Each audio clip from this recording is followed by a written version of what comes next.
Good morning, everyone, and welcome to this meeting of the Ad Hoc Committee on Governance Reform. This is the 8th meeting of the committee, and it's the first meeting that we've had in the field on the west side. So happy to welcome you all today. Today is Thursday, June 1st, 2023, and we're ready to begin. So, Madam Clerk, could you please call the roll? Councilmember Krikorian. Here. Councilmember Rahman. Absent. Councilmember Blumenfield. Absent. Councilmember Harris-Dawson. Present. Councilmember Hutt. Present. Councilmember Hernandez. Present. Councilmember Park. Absent. 4 members present and a quorum, Mr. President. Very good. Thank you very much. So for folks who haven't been a part of one of our previous meetings, today's topic will be a proposed ballot measure to reform redistricting in order to make sure that the redistricting process is independent and free from influence by those who are impacted by that redistricting, the members of the City Council who are impacted by it. So this is the 4th listening session we've had on that topic, and it's the 3rd one that has been remote out of City Hall. We will be continuing these listening sessions back in City Hall, and future sessions will include reports from coalitions of academic experts on this topic, as well as some of the most important advocacy and community-based organizations who've been working on this topic for literally for decades. So we'll be taking all of that in and evaluating the hundreds of different recommendations that are in the CLA's report, some of which we'll be hearing about today. And this committee will then use the benefit of all of that input to try to come up with the best possible recommendations for the City Council. The City Council will then vote, hopefully, on a proposal to be put on the 2024 ballot. So at previous listening sessions, we discussed how the commission will be structured, how the commission members would be selected, potential changes to the size of council districts, and so forth. Those listening sessions can still be accessed by the public now via the city clerk's YouTube page.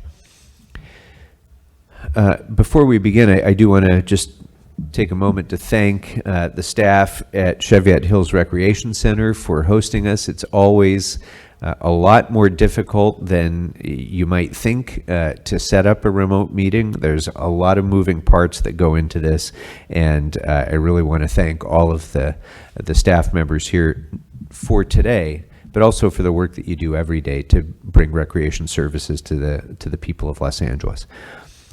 So today we'll be briefed on components of the redistricting report by the CLA focusing on redistricting commission instructions. We'll be continuing, as I mentioned, these sessions on through the month of June. We won't be taking any final votes today. There will be no final decisions made until the conclusion of all of the listening sessions. So by all means, members of the public are encouraged, invited to continue to provide your input, to participate in this process, to help to shape the outcome of our recommendations. Even if you can't make a meeting where a particular topic is discussed, you're free to talk about any part of this issue at any of our meetings, and for that matter, in between our meetings. So today will be the final on-the-road listening session before we return to City Hall. We'll be returning to City Hall on June 12th at 10 a.m., and at that time we'll be briefed on potential commission support systems. We hope that at the end of this, we'll be ready to transmit our recommendations on redistricting reform to the full City Council by the end of summer. So with that, I'd like to recognize John Wickham. And is Alex with us as well? Good morning, John Wickham with CLA. Alex is with us, but we won't be covering a topic that he's covering today, unless you have a lot of time and just want to keep digging into other things outside of what we have on the agenda for the day. We could well. So John Wickham with the CLA's office will be presenting on today's recommendation, today's part of the recommendations. What we've done in the past is we usually hear the CLA's recommendations and discussions, and we have an opportunity to have a back and forth prior to public comment. I can do it the other way if the public would prefer to speak now and in case you have to leave, but it feels like it's better for the public to comment after they've heard what Mr. Wickham discusses. So if there's no big objection, we'll proceed as we have. So with that, members, we're ready to begin with Mr. Wickham. Mr. Wickham, Hey, good take morning. it away. Thank you very much. We're going to do things a little bit differently in today's meeting. First, I'm going to start with a historical example. It's not in any materials that I've passed out, but it actually illustrates a variety of things. You've got something to say. Sorry, Mr. Wickham. One thing I forgot, I apologize. If anybody needs Spanish interpretation, we do have it available. So if si necesita traducción en español, estamos ahí. Gracias. Sorry. All right, Mr. Wickham, go right ahead. Great. I'm going to go back to 2011 redistricting process, because there was something that happened on that map that kind of plays into some of the issues that we'll be talking about today. Redistricting often is focused on this idea of who we elect, and that's a critical part of what is happening when you're drawing districts. But it also includes this ongoing process of how does a resident access their government in, with their council member in their district, and how do they interact with the other people who live in their district, because that's also a part of what it means to be within a district, and communities of interest is part of this. How you receive services is part of this, right? So there's a technical thing where districts start by being drawn with census tracts or census blocks, which are technical program by the U.S. federal government in the Census Bureau, et cetera. And often a redistricting commission, any redistricting commission across the country, will take those blocks and use that as the basis for building out the district. Census tracts and census blocks are drawn on real boundaries on the ground. So it will be a street, or it will be a ridge or a river or a freeway. It'll be something that's real on the ground, right? So we had this unusual circumstance that occurred in 2012 around Sepulveda Basin out in the valley. And we have a map here. You can see the black line is the boundary of the Sepulveda Basin. And then there's that gray area, and then there's that dashed line. That dashed line is the actual census tract boundary. In that gray area, there are a number of homes, a number of residences. The only way in and out of that gray area is in the streets on the left-hand side. You see the street pattern there. That's the way you get into and out of those houses, right? You can't go east, you can't go north, you have to go south or west, right? This census tract was placed in Council District 6, which is Van Nuys, et cetera, to the east of, in central portion of the San Fernando Valley. The residents in that gray area were placed in Council District 6. So in order to access their government, their council member, their council district office, in order to interact with the other members of their district, they would have to drive out their driveway through Council District 5, north into Council District 3, and then a couple miles east to get to Council District 6. So this is an example of how redistricting criteria come into play with not just who you're electing, but how you are accessing your services, how you are interacting with the other members of the district that you live in. So, for example, decisions on providing services in this community, the residents in that gray area would not be represented by the council member who's making the decisions in that community. So it's really important how we pay attention to how census tracts are drawn, how instructions are given to the commissioners, and how the commissioners need to know some of the nuances in the city, because we think it's an urban area and we all know the city and we've all been around, and it's not until you get to unique circumstances like this, or also a very important one that Ms. Hutt will know is Little Ethiopia, where again, Little Ethiopia is actually split between 2 census tracts.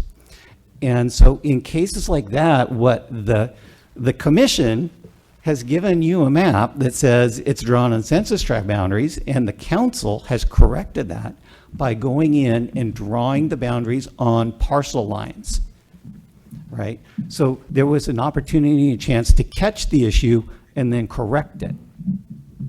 So in all of this process, I think we're looking for ways to make sure that we have good criteria in place, that there are these kinds of issues are raised in a way that's meaningful and they're aware of it. The commission has the tools to make these adjustments, because the commission in the past didn't have the tools to draw on parcel boundaries. And so this was just a really interesting example of how complicated the details get once you get to that point on the map. So now we'll go back to the main part of this, which is the redistricting criteria. And in one sense, this is going to be a very easy discussion. In the other sense, it's going to be a little bit complicated. Because for the redistricting criteria, this is the roadmap for the commission. Once you've selected them and they're in place and they're starting to draw work, this is a roadmap of what they consider when they're drawing the lines. And there are primary criteria and there are additional criteria. The primary criteria are things that you have to have in there, such as follow the U.S. Constitution, comply with the Federal Voting Rights Act, and comply with the state constitution. Those are just very fundamental, basic things that we need to include. The state law requires that, and it's not a difficult thing to include in the program. The California Elections Code actually requires that a charter city include population equality as determined by the federal census as one of those primary criteria. So now we have 4 primary criteria that must be in the plan. Just as an aside, the federal decennial census data we use is the PL 94-171 file. That's the same file that's used for redrawing congressional districts, state assembly and senate districts, school boards, county supervisors. It's the same file. In the state of California, that file is adjusted to account for population of incarcerated persons, so that people who are incarcerated are located in the place where they live, not the place where they're incarcerated. And that's a corrected file that local jurisdictions receive from the state. Does that Yes, ma'am. include jail, or just prisons?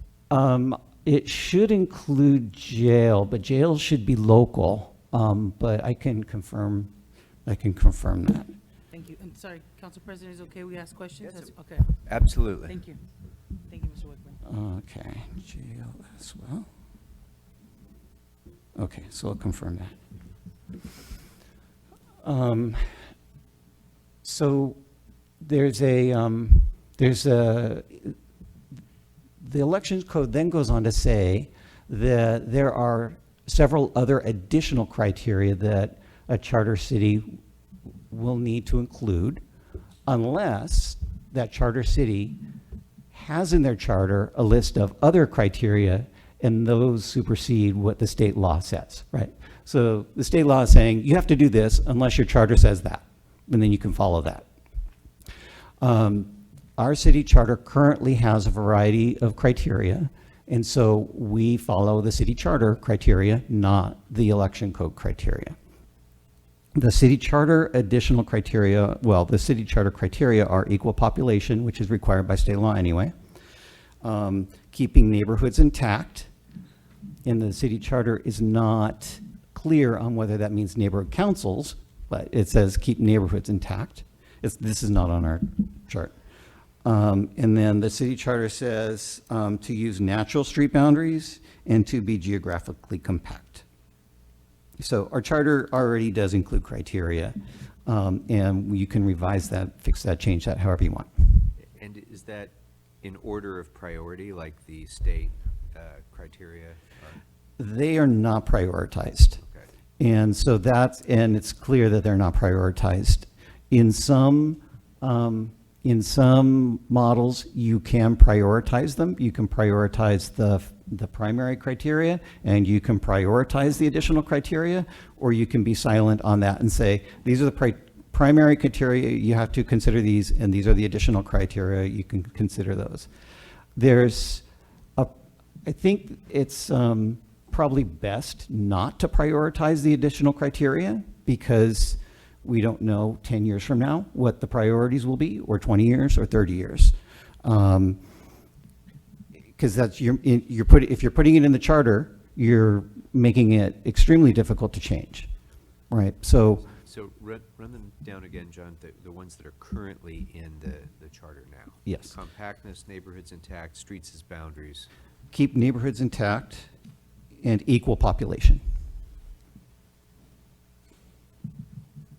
So compactness and equal population would be required by state law and the Constitution, I think, anyway, right? Yeah. And yes, and the other two, keep neighborhoods intact and use natural street boundaries, are essentially in state law as well. And as you can appreciate, on the one hand, the state constitution gives charter cities the right to run its elections, and so thank you very much for including this information in the election code. We'll do what we want to do, but it just so happens that we're going to do what the state law says. So there's a little bit of a nuance on that. Let's see there we go. All right, moving on to the next slide. Just to review again, the primary criteria would be compliance with the U.S. Constitution, compliance with the Federal Voting Rights Act, compliance with the California Constitution. And then there is this language that we copied out of the election code that says each district shall have a reasonably equal population with other districts, except where deviation is required to comply with the Federal Voting Rights Act of 1965 or is allowable by law. We essentially have this language in our charter currently. I don't imagine that you have any concerns with these criteria, that we would include them in the recommendation going forward. Do you have any questions about any of these criteria? I guess the only question that I have about the criteria is what's the price for not being sort of true to it? So for instance, Councilwoman Hutt and I have a line that isn't divided by a street or anything else. It's divided by a fence at the end of Jim Gillian Park. Yeah. And it's been done 3 times, at least that I know of. Yeah. And so is there, like, what are the penalties and what happens if you break the rules, I guess is the question. Yeah, well, I wouldn't say that's a penalty, because you could argue that that's a physical thing on the ground that you can look at, right? So you can count on that. That's why we use partial boundaries in certain cases, because that's something you can physically determine on the ground. Okay, so parcel boundary counts, got it. Okay. Yeah, so that works. Penalties, if you break the rules, somebody's going to call you on that and take you to court. Got it. And then the court's going to sort it out. Well, and also criteria are not mandates. So equal population, for example, is it's never going to be precisely equal. That's a criteria that we shoot for, and they have to be reasonably equal, but it's never going to be exact. So Yeah. compactness, it's never going to be exact. None of these are really ever going to be 100%. It's not going to be possible to be 100% compliant, but these are the factors that the commissioners must take into account. Exactly. Yeah. And as I said, they're primary and second and additional. If additional criteria are in conflict with the primary, then the additional criteria fall to the side. The primary are always going, comply with the Voting Rights Act is always going to be your initial concern. So, and if compactness or contiguity kind of get in the way, or neighborhood connectivity is in the way, Federal Voting Rights Act will prevail.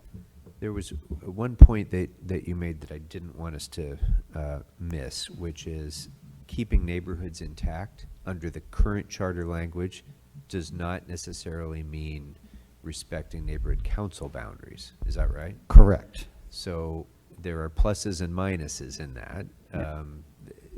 Keeping neighborhood council boundaries intact complicate keeping population equal because they are so widely divergent in the amount of people that live in each neighborhood council. So that does complicate things and make it more difficult.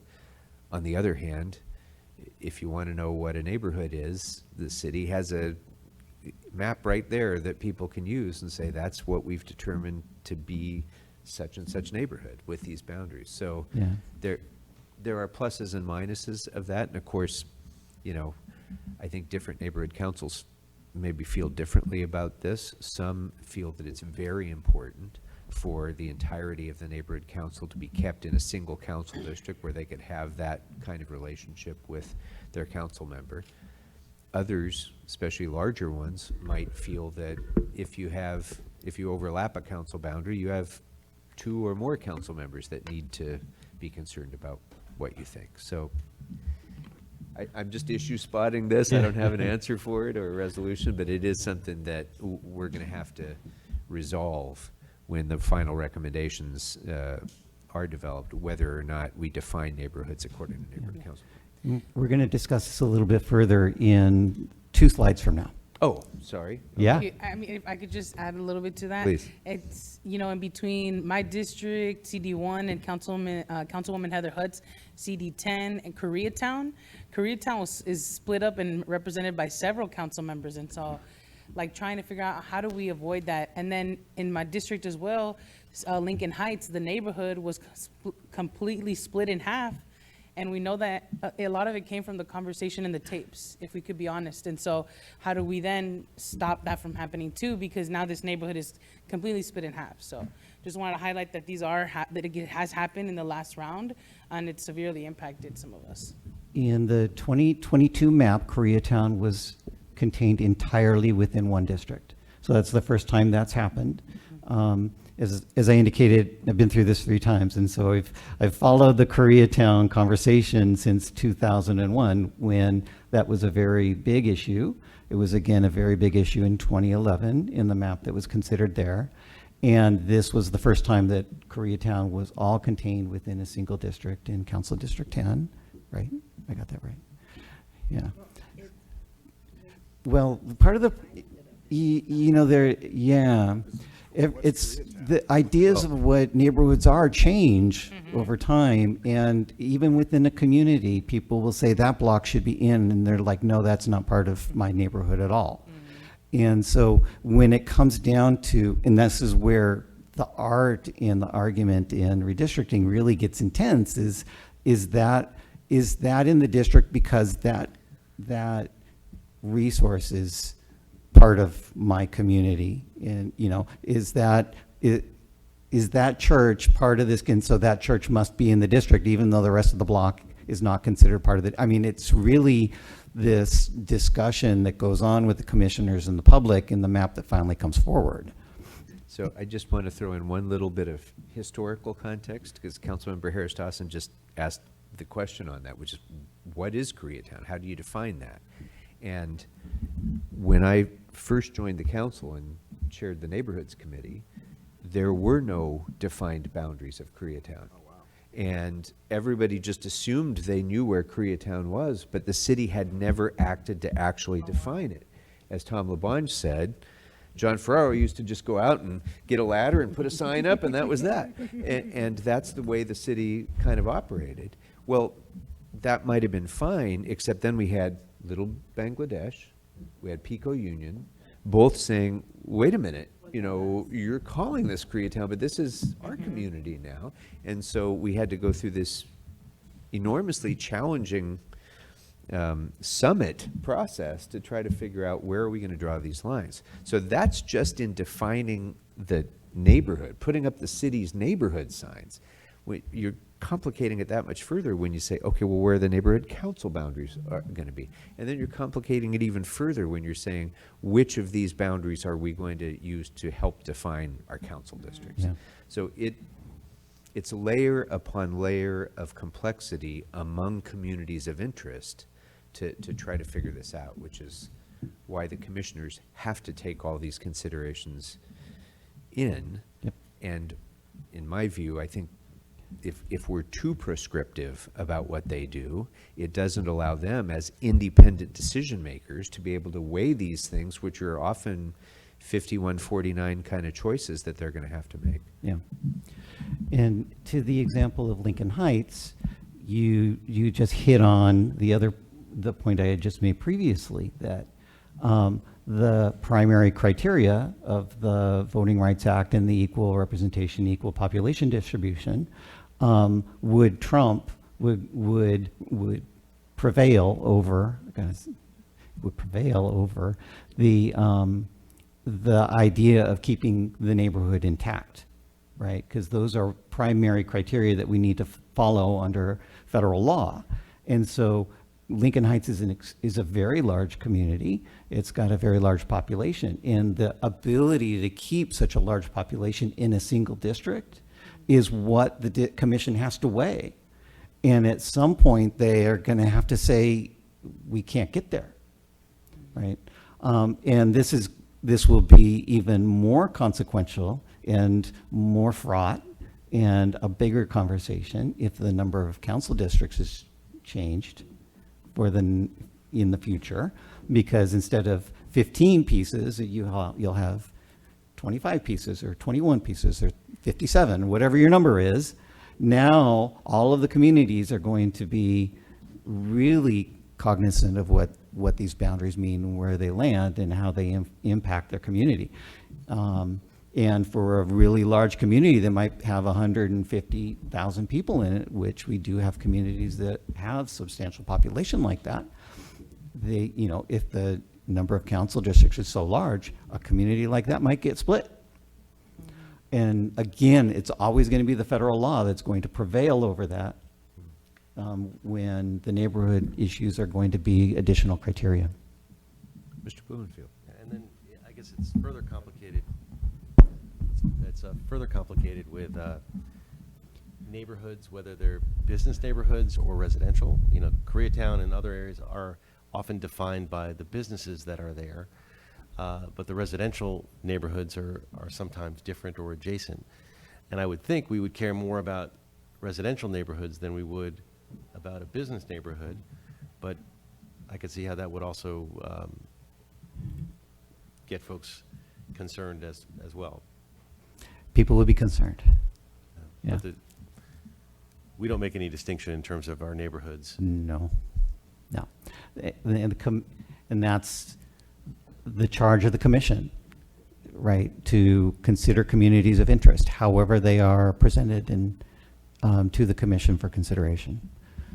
So. Yeah, and to that point, the Constitution, the Voting Rights Act, everything is based on voting population. Yeah. Not businesses, not landmarks, nothing else. It's based on protecting the rights of people to be enfranchised. And even our neighborhood councils are not. They're designed around stakeholder interests. And where do stakeholders have?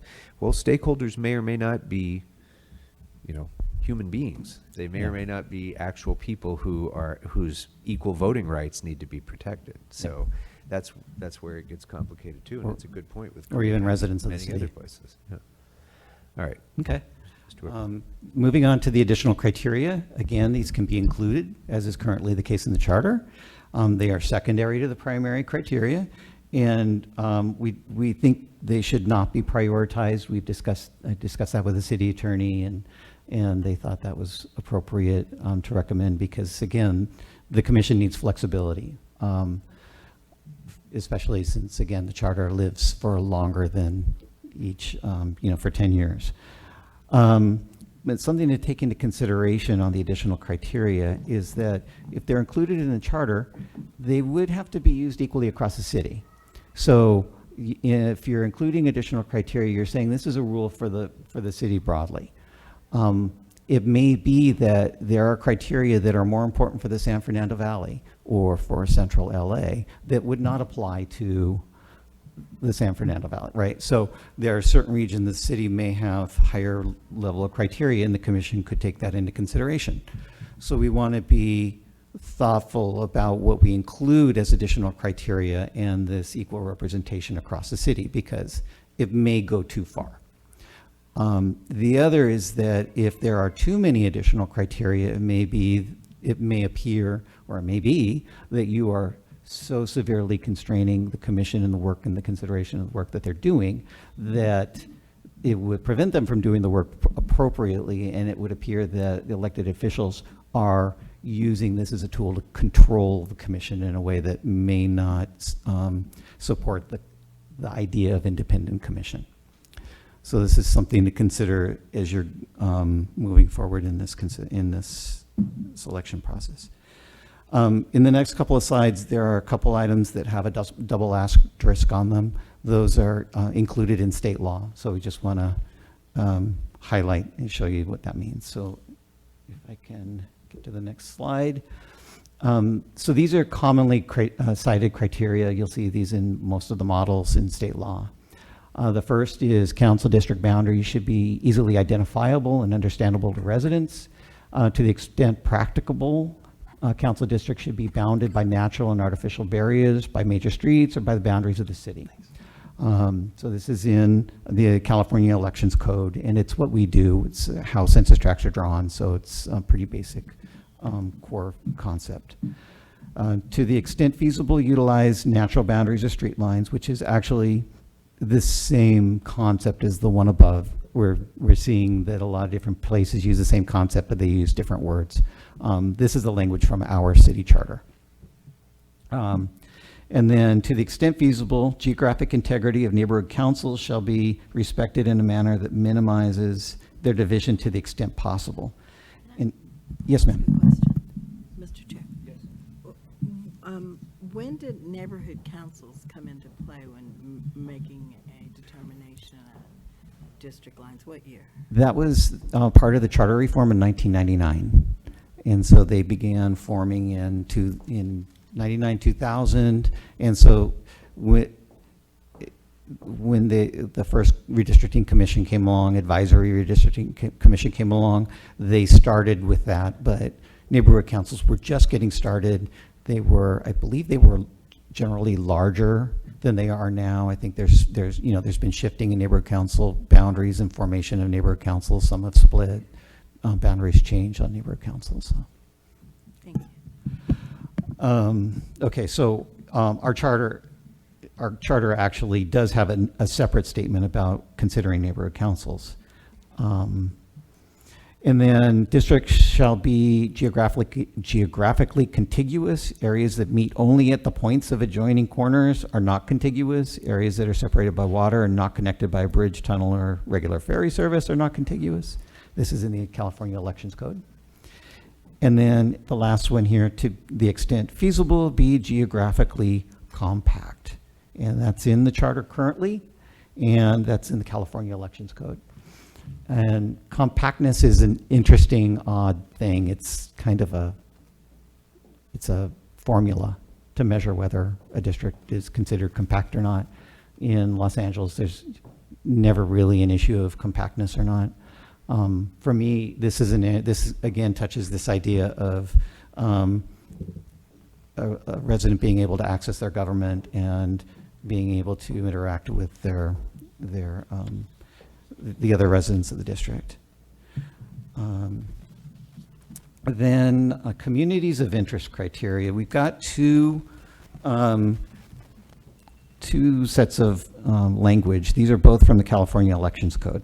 The first says, a community of interest is a contiguous population which shares common social and economic interests that should be included within a single district for purposes of its effective and fair representation.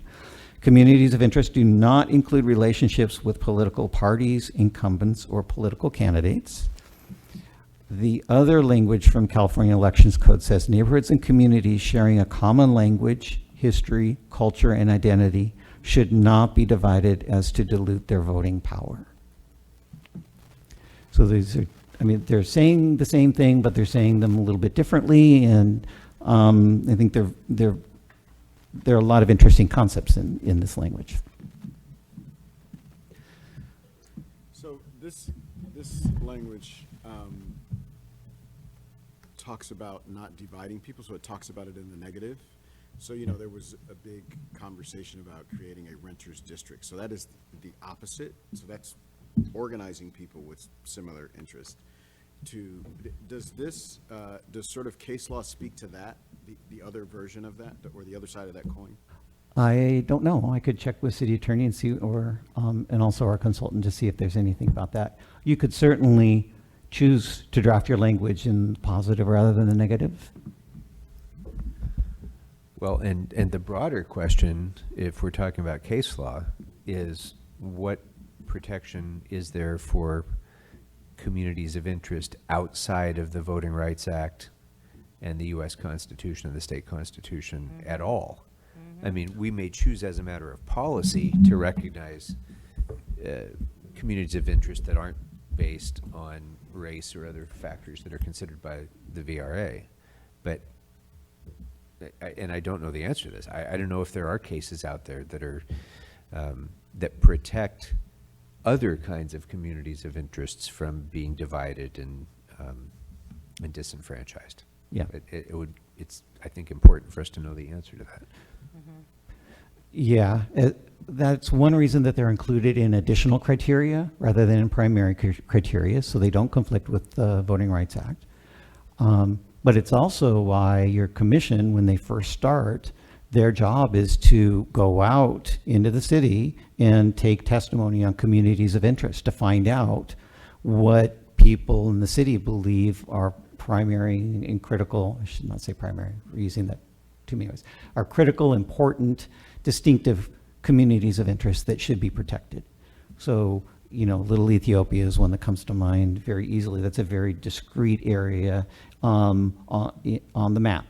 But there could be renters that present in that way, or it could be the LGBTQ plus community that presents in that way. It could be a language group, or it could be a religious group. I mean, there are lots of different, I mean, that's the wonderful thing about City of Los Angeles is we have so many different people living their lives in really interesting ways. And even within the Korean community, there are younger Koreans and there are older Koreans, and they may have different but overlapping communities of interest. And that's the same across all different groups in the city. So that commission process of obtaining public testimony on communities of interest is really important.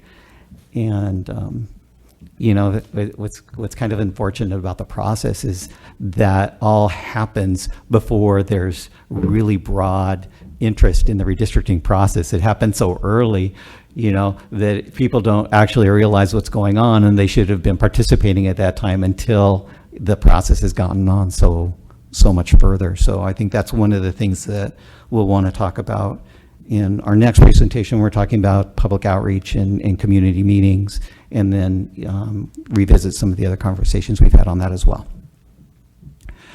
So I don't know if you if you have a preference between either of these or direction in any of this, but we'll want to find language in this area about communities of interest and how we want to address that. Okay, are you ready for the hard one? I can figure out how to get over there. So these are I don't know if they're contradictory or competing. The first is included in California Elections Code. It says the place of residence of any incumbent or political candidate shall not be considered in the creation of a map. Districts shall not be drawn for the purpose of favoring or discriminating against an incumbent political candidate or political party. So this is one that elected officials tend to be uncomfortable with, but this is the idea that redistricting is not about the person in the office, it's about the district and the voters in the district. And so this, again, is included in the Elections Code, and it's been included in some of the other models that we've seen from other cities. The other two there are two different interpretations of these. There are people in the advocate world or in the nonprofit world who see these as efforts to protect incumbents. On the other hand, they can also be viewed as opportunities to provide stability in the map in a way that avoids chaos, if that makes any sense, or unintended consequences. So the first item here. I'm sorry, what's an example of chaos or? Let's go over the first, let's go over them. I'll get to the example on both of them. So boundary changes should limit voter deferral where possible, was a concept that was suggested for inclusion. Voter deferral. In the last go-around, there were voters in the city as a result of the advisory commission map that was presented. There were voters in the city who would not see a city council candidate on a ballot for 7 years. So that seemed a little odd, that it would take 7 years before somebody would see a city council election on their ballot. And so this question of voter deferral came up as a way to ensure that voters are actually able to, have a decision on who their council members are without a substantial and significant gap. The other here is preserve population cores that have consistently been associated with each council district. This is a criterion that has been used by the State Commission, and this has been used by the city advisory commissions over the last 3 terms. And again, there are some people who believe it's perfectly fine to just wipe the map clean and start over every 10 years. But that doesn't give voters stability or continuity over time, and may have create chaos and confusion in who am I voting for. And I remember my first time in the ballot box, I thought I knew who I was voting for city council, and their name was not on the ballot. And it just so happened that redistricting had come along and moved me into a different area. I'm 18, 19 years old, so this is my first time voting. I had no idea how to go about doing it. I just, had very preliminary information. I had no idea, and here I was caught in a situation where I didn't know what I was doing when I went in the ballot box, right? So that's this question of how much change is the right amount of change, and can you create chaos for the voters in the process?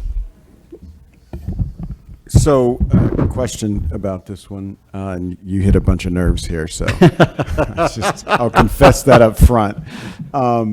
I guess the chaos is a strong word. Right. So there are levels of chaos, right? So I can't vote for somebody for 7 years. Contextually, only about 30% of the people vote, but we'll just take that aside. 70% of people don't.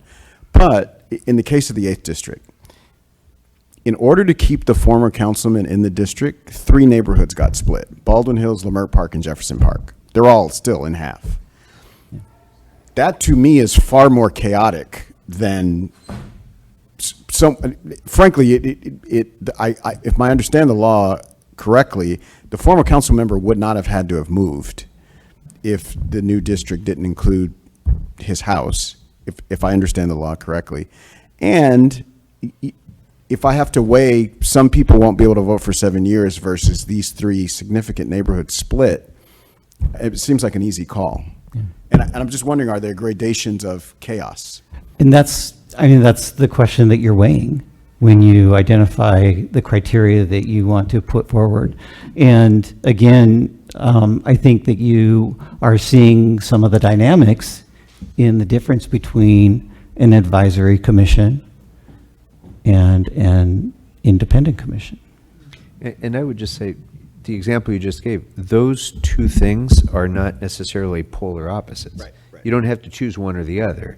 You could absolutely have a system where the residents of the incumbent or any candidates are completely off the table, not considered an iota, and still minimize the voter deferral. And just to add to the chaos discussion, you know, one of the better examples of that came in the infamous District 2/4 that was proposed by the commission, which, you know, I didn't need to really worry about for myself because I wasn't running for reelection, but literally 100% of the voters in that district would have had no council member that they had ever voted for. That's wrong. I mean, you just can't have a situation where if we had 70 council districts and, you know, they were each tiny, then maybe you could do a situation where you're redrawing the districts from scratch, you're just wiping it clean, you're starting over, because more or less, you know, they're going to come out similarly. But when you have the wholesale movement of a district of 270,000 people to an area that it had never existed before, it seems to me that's the sort of thing we should be trying, that the commission should be trying to avoid, not because of who the incumbent is, but because who the voters in that district are, and because of the relationship that they've developed with the council office and with one another over the course of sometimes decades, and then all of a sudden to just extract that, you know, all of those relationships completely away and put it somewhere else on the other side of town is to me something that should be avoided. And that would have been 560,000 voters affected in that case. I would argue, it wouldn't matter if all of our elections were at the same time, because everything would sort of sort itself in the election. But what makes this so complicated is that we have staggered elections. And so if you don't have, you know, preserved core populations, and you just draw a new map from scratch, you could literally have half of the council representing areas where not only don't they live, but they've never represented. And then they'd be in these odd spots. Some of them would resign their seat and then run for the seat where they do represent, causing even more chaos. So, and I know that's Potentially extend their time in the council if they moved into a, you know, an odd-numbered seat when they were going to be term limited in even-number seats even. Yeah, and that would be a logical thing for someone to do because their, you know, their district has just been moved to the other side of the city. That would not only cost us a lot in special elections, but that would create a lot of chaos. So, but that's in contradiction to the first one, where the place of the incumbent, you know, can't be considered. So there is a tension there, and that I think you have to, if not consider the incumbent, but consider the population core, so that you have the least amount of council members who are in the opposite year representing areas that they've never represented.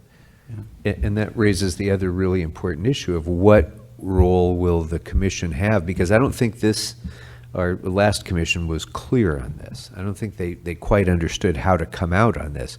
How does the commission number districts? Because that in itself has an enormous impact. You could keep all the districts the same and just renumber them and have a entirely chaotic effect. No one would do that. But around to the edges of this, when you're trying to figure out the final maps, this was the case in point. They punted on whether that district was going to be Council District 2 or Council District 4 and called it a political issue. Well, what part of this is not a political issue? Yeah. You know, if they are really going to be independent and not consider independent or not consider political kinds of issues like impacts on incumbents or whatever, then we got to ask the next question, which is, how do you number those districts when they're redrawn? Yeah. How do you do it in a way that respects the history of the district and the history of the communities and the voters of that district, but doesn't help or hinder a particular political candidate? Yeah. I don't have a good answer to that, but it's something that we have to think about as long as we have the staggered election system. And maybe there's a way to detach the number from the incumbent somehow, because especially as you increase the number of council members, the district numbers are not going to fit in neatly. I don't know if there's ever been done in a way where you detach the incumbents, and then the incumbents can, if you have 2 years left on your term, do you get the district where you live as those 2 years? Yeah. So we've got a slide on numbering coming up. So we'll touch on that a Sorry, little I bit. did No, it that's again. great. No, that's cool. It's a big issue. And I think there's no change in the council solution, discussion, and there's a change in the number of council districts solution. I think if you're changing the number of council districts, especially if it's a significant number, you really will wind up in an area where you're going about a different process entirely. And it's my understanding that back in '99, when they proposed 21 or 25 or 23, they actually hadn't considered how you would roll that out. There was no discussion of what that process would be, how you would number, how you would anything. And so we know now that should be taken, that should be considered thoughtfully, how you're actually going to implement it. So, okay, so you'll have I am certain that the advocate groups will have some thoughts about these issues, and I'm certain the academics will have some thoughts on these issues. So we'll get to where you want to go with this at a later meeting. Just a thing about catch-all criteria, we think there ought to be some language that says something such as commission may adopt additional criteria that do not conflict with the other requirements and criteria listed in this section or with state or federal law.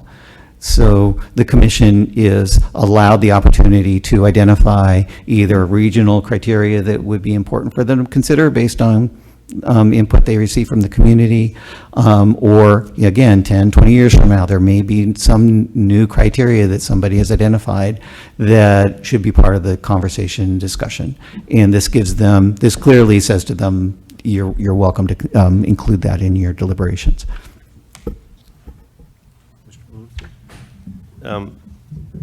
Since these are all done, I want to open up a can of worms. In the last redistricting discussion, there was a lot of discussion about assets and the things that are in a district rather than the people. And nothing that we've talked about here deals with that issue. So how do we deal with the concern, which is sometimes the ability to generate council discretionary funds? Sometimes it's just about other benefits that come along with having an asset in a district. Is that a criteria that in any way is allowed under law? I would like to express my deep gratitude to the makers of the motion that they did not include that question in the motion.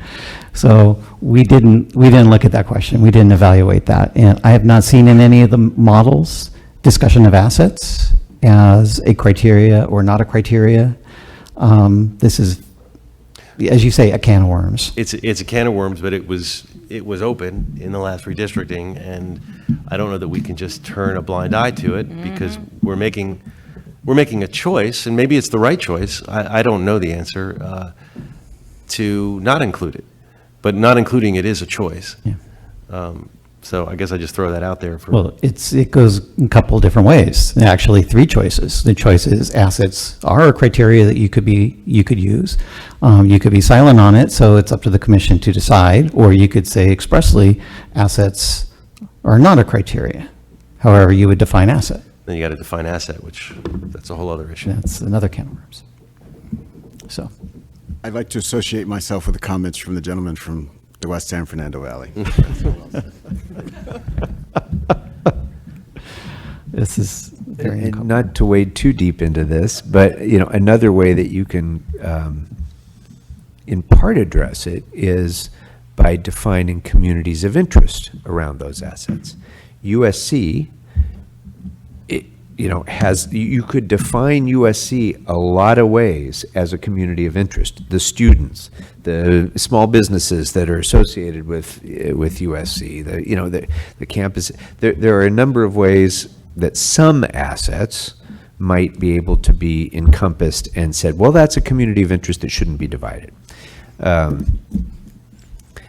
But that's not going to cover all of the concerns that have come up around this. Downtown is one of the best examples of that. When you have, some of the most expensive real estate in the world and billions of dollars of real estate investment coming in blocks away from neighborhoods that are devastated by poverty, you might very well want to do something to encompass those two very different communities in order to be able to have spread the wealth of the development interests into communities that don't otherwise benefit. So that just gets really hard to have a criteria in a redistricting process that gets at that concept, so maybe this is one of those areas where an additional catch-all provision on this slide Yeah.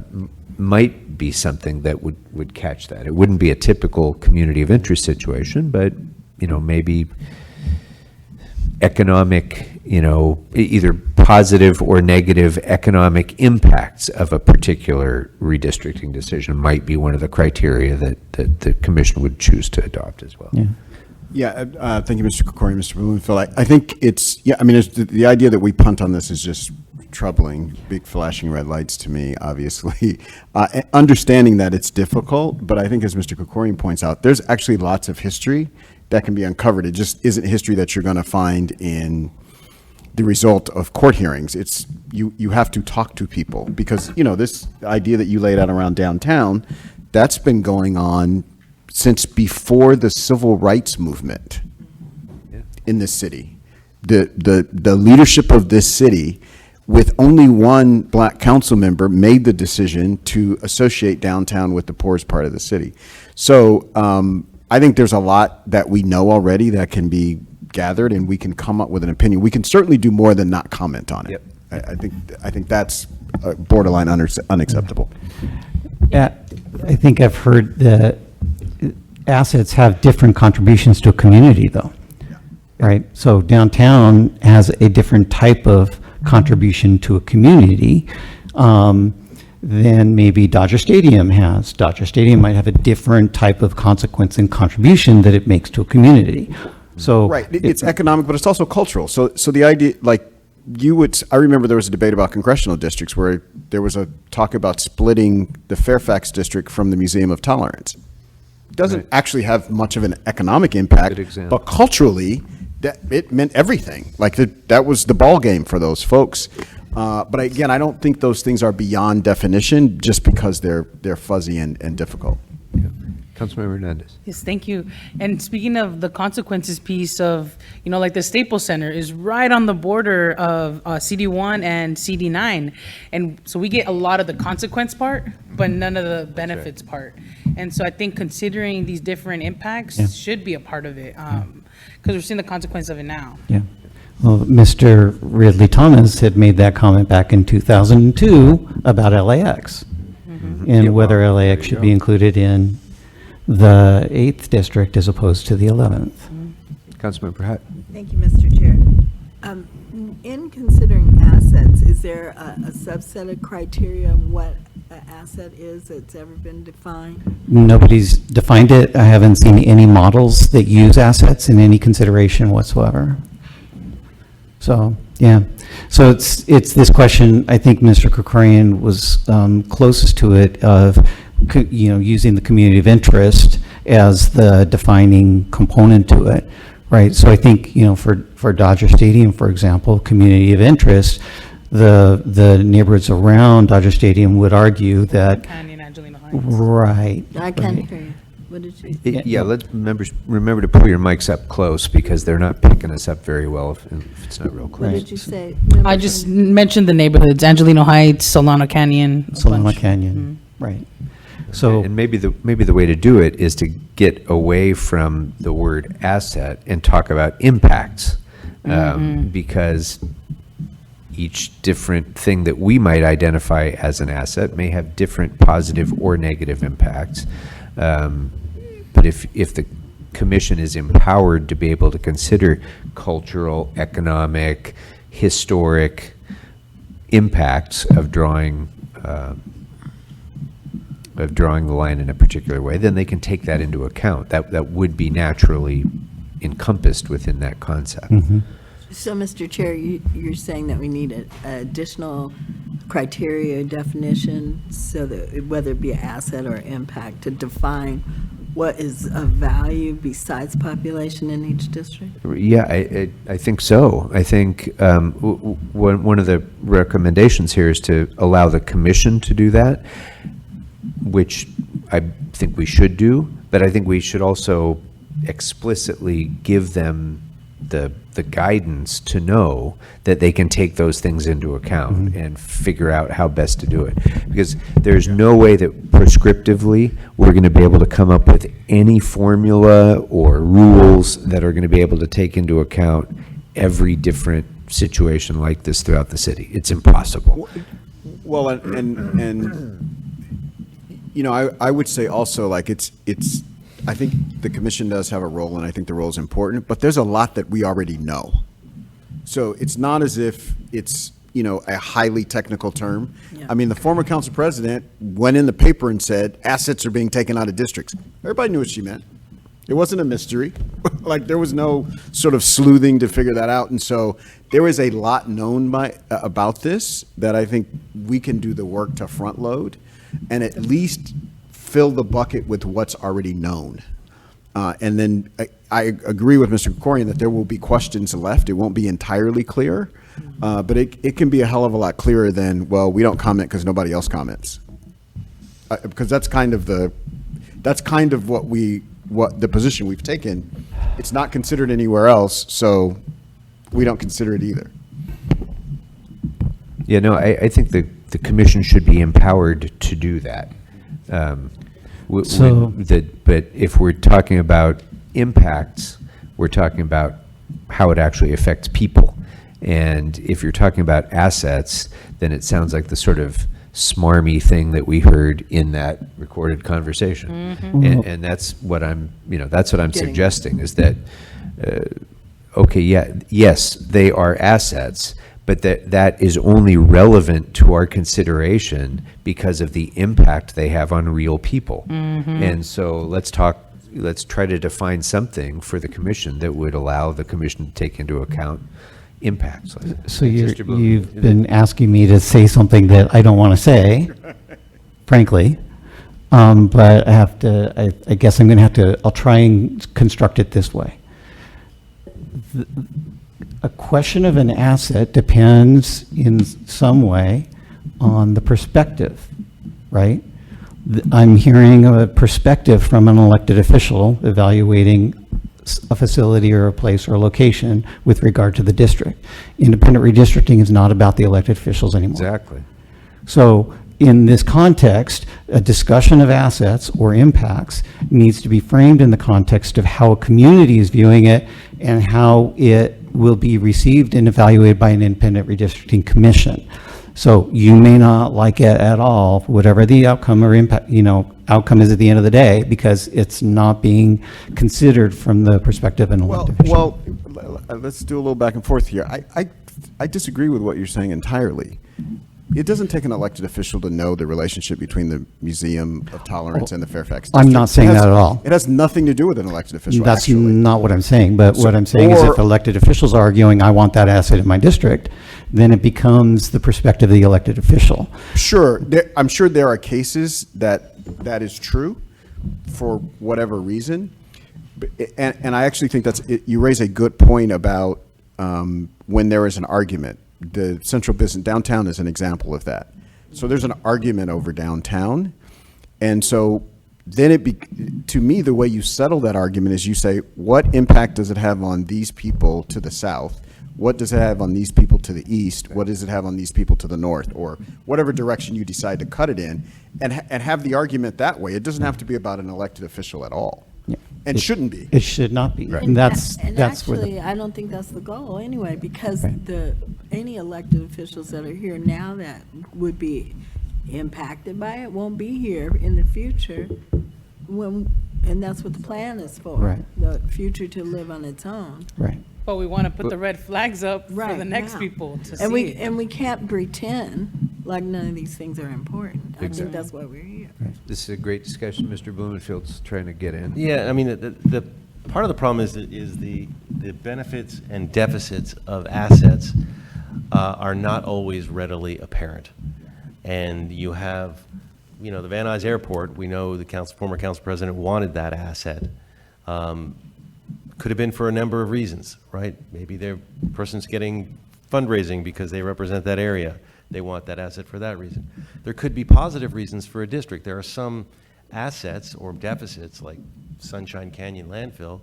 Okay, nobody wants a landfill, but that happens to kick off money to the district that represents it. Discretionary money, a lot of money. So does the port. So does LAX. So there are a number of assets that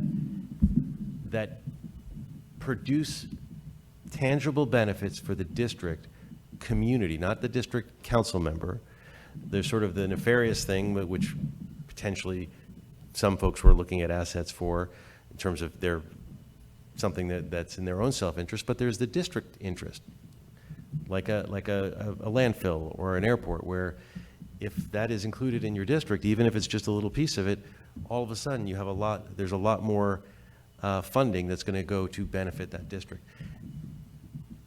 Most folks aren't going to understand that or know that right up front because it's a very complex web of where funding goes and comes from.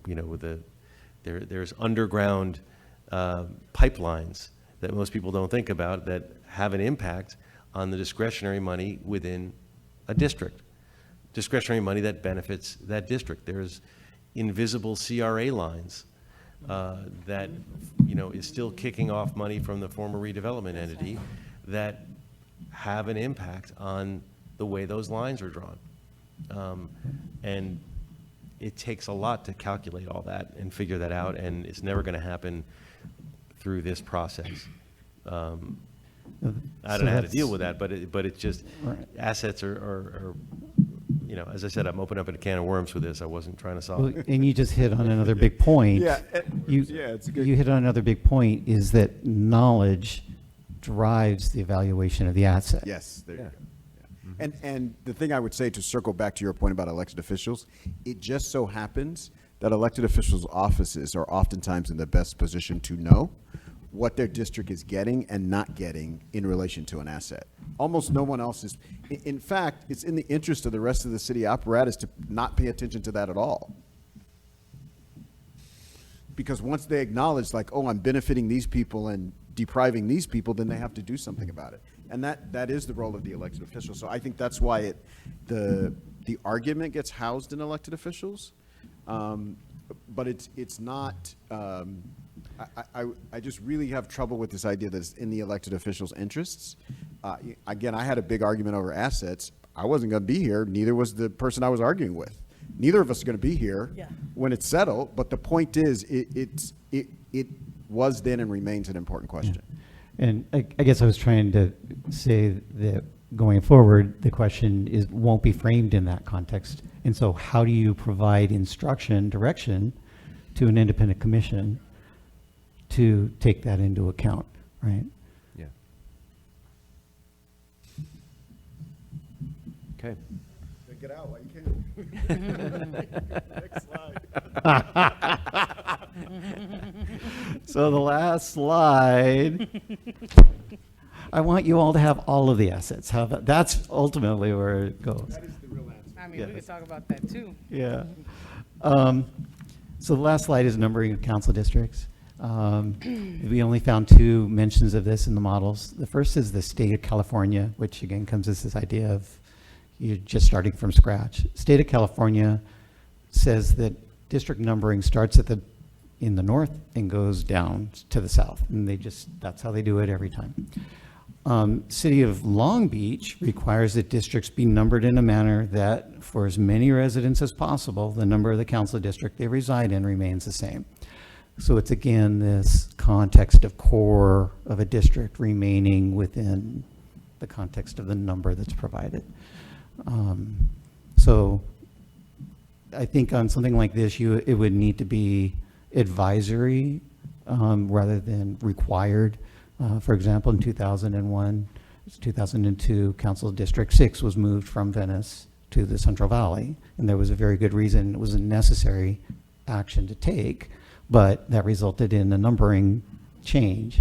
You know, Council District 1 was originally in the North San Fernando Valley, and there were very important, necessary reasons to bring that into the location it is now. So it's more of an advisory concept, I think, but this is one way that you can approach the numbering concern.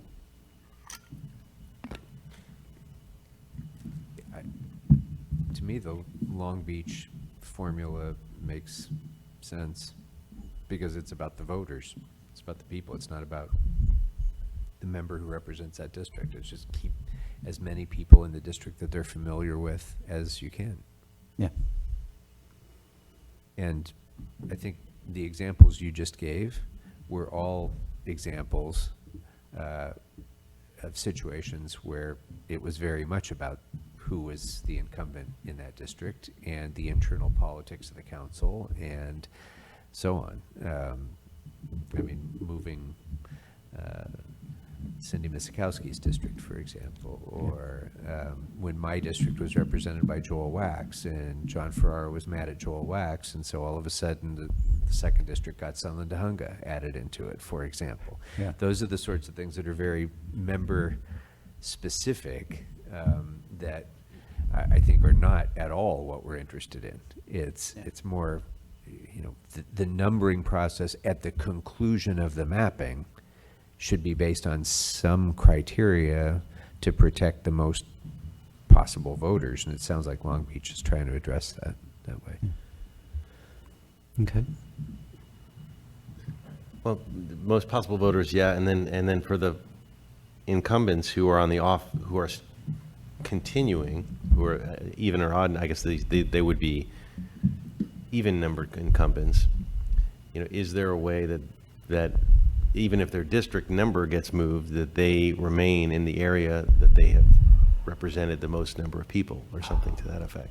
This is a different can of worms. Yeah, but Is it one that we're going to address?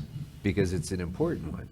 well, because if you're completely blind to it, as I said before, you could have half of the council representing areas that they've never represented, which, putting aside the impact of the council member, the impact of the communities that they deal with and that have that relationship, it seems that if there was a way to delink it to some extent, you could make, start the numbers down somewhere else, make District 3 somewhere else, but whoever is representing that area, who may still be a council member for 2 years, would still represent an area that they represent, as opposed to. Yeah.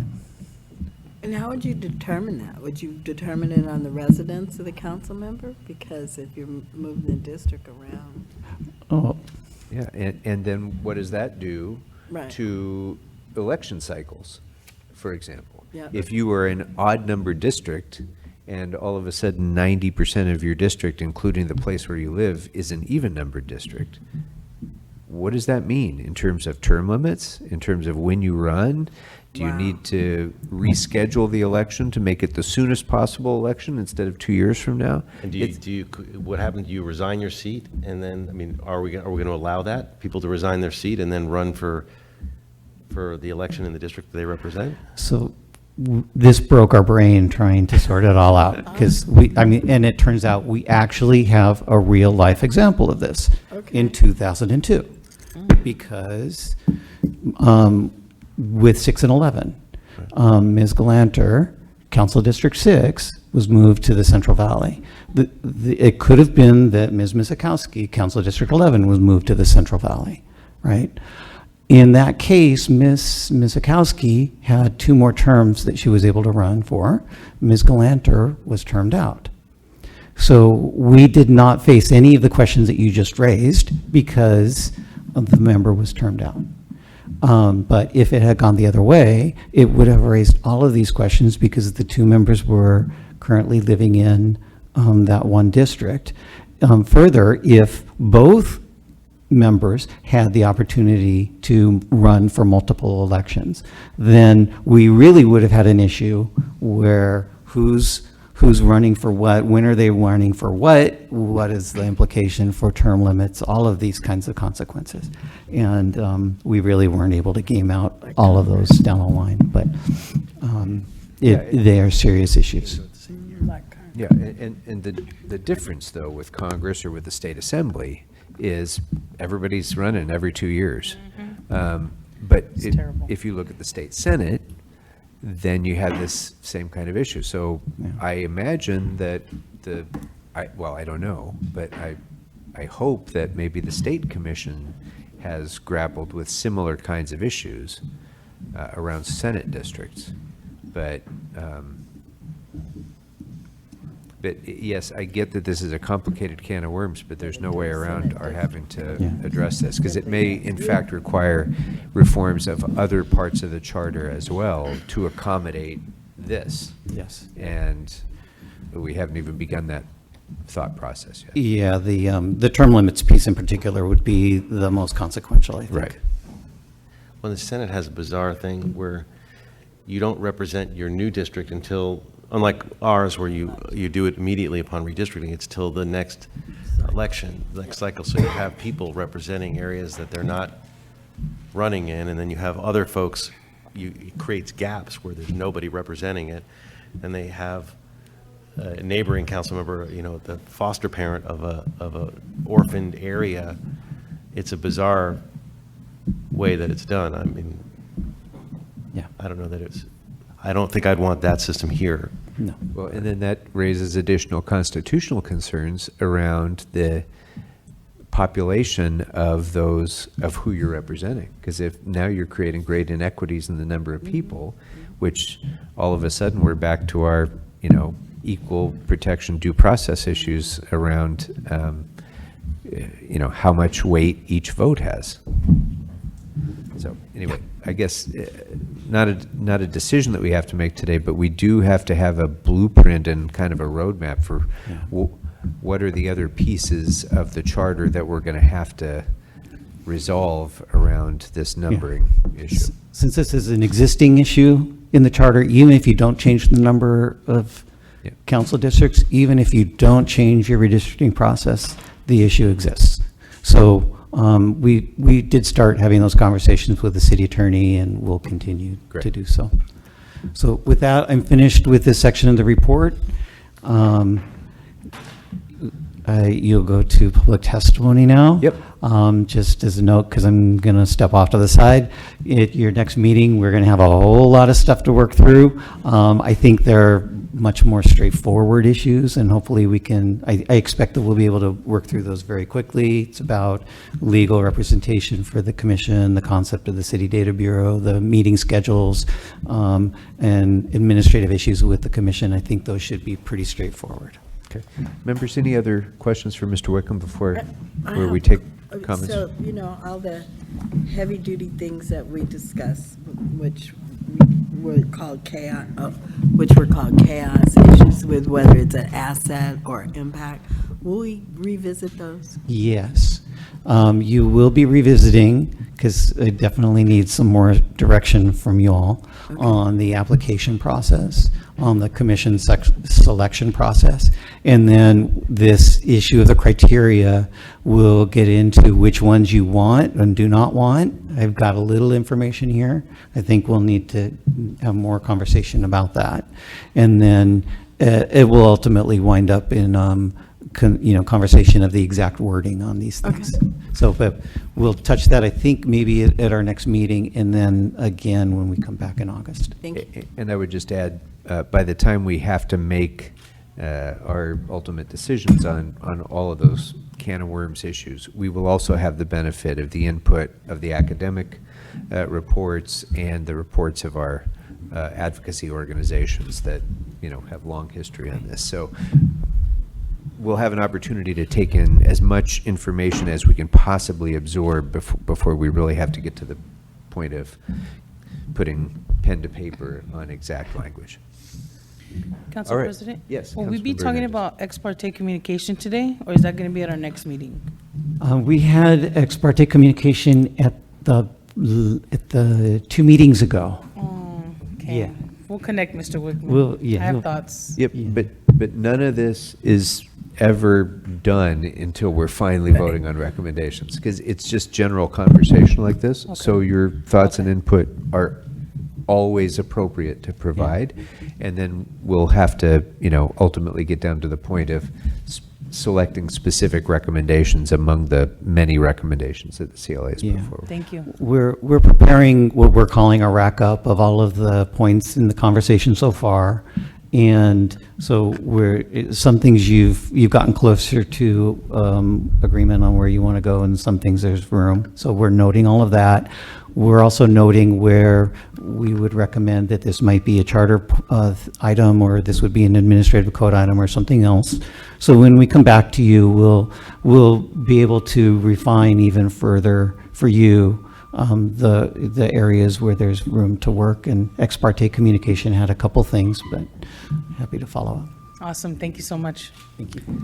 Thank you. All right, we're going to go now to public comment. I don't know if we've been filling out cards. There are some cards, so if anybody else would like to fill out a card to come on up and speak. Oh, good. We have them ready. Hugh, can you raise your hand again? Mr. Eston back there has cards available if you'd like to fill one out. Let's start with Rob Kwan, Nikolai Eitnier, and Daniel Golub, please.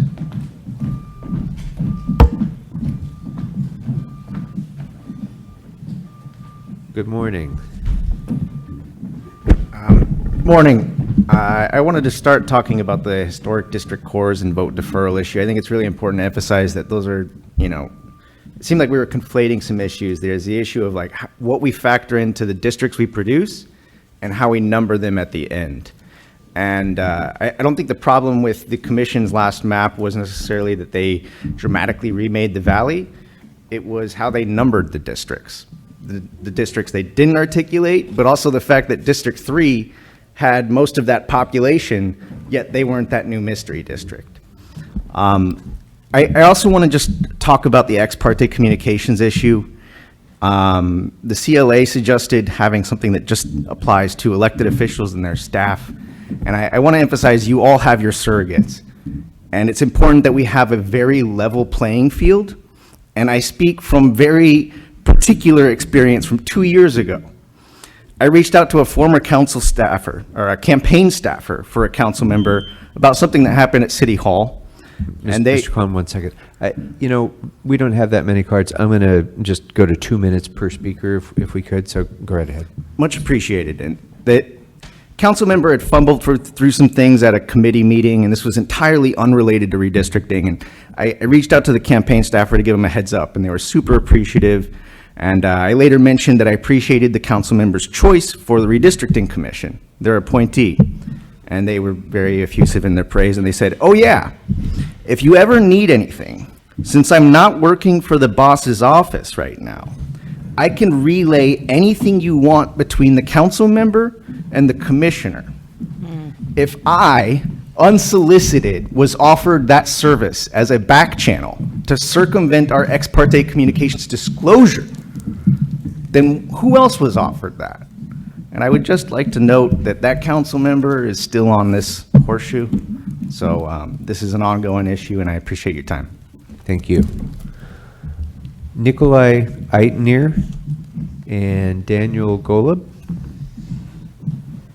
Good morning. Morning. I'd like to take the extra second to appreciate the extra minute. Thank you for that, and I hope that you extend that to further meetings. As a current graduate student studying public policy, I have to encourage this committee. I'm here to encourage this committee to prioritize public input on the matter of city charter reform. These meetings continue to be held in the middle of busy workdays with no remote public option, despite the council president's insistence on referring to these hearings as remote listening sessions.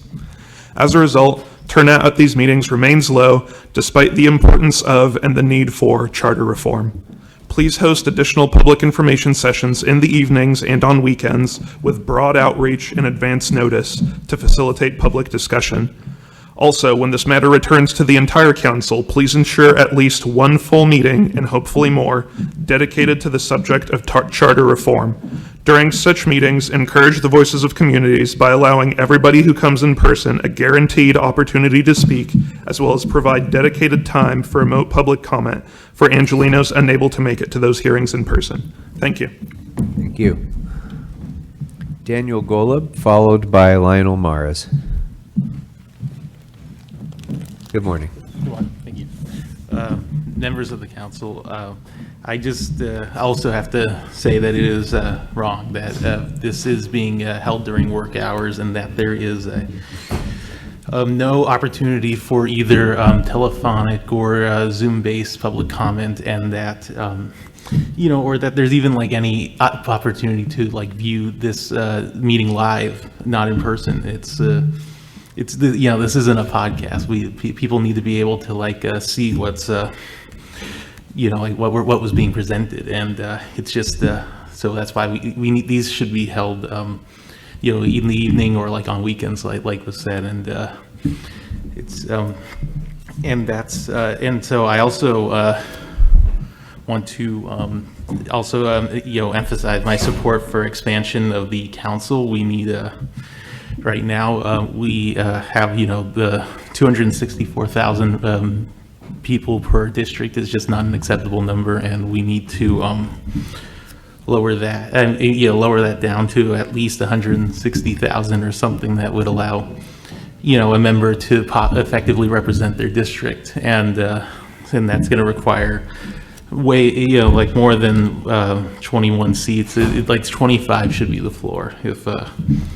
For being honest, and and then I also want to, as far as ex parte communications go, they should follow. The commission should be follow the state of California's lead and pass a complete ban on off the record communications, because having circumvention through proxies of elected officials and their staff is also not acceptable, and then this. And it should also have remote public comment at these commission meetings. In order to ensure public participation and strengthen independence, we need supervision under the Ethics Commission of the City Clerk. Thank you. Thank you very much. Lionel Maras, followed by Russia Chavez Cardenas. Good morning, council Morning. members. My name is Lionel Maras. I'm City 6, a board member within the Sun Valley Area Neighborhood Council, speaking as an individual. First of all, my condolences to Michael Owens. I'm sorry about your loss.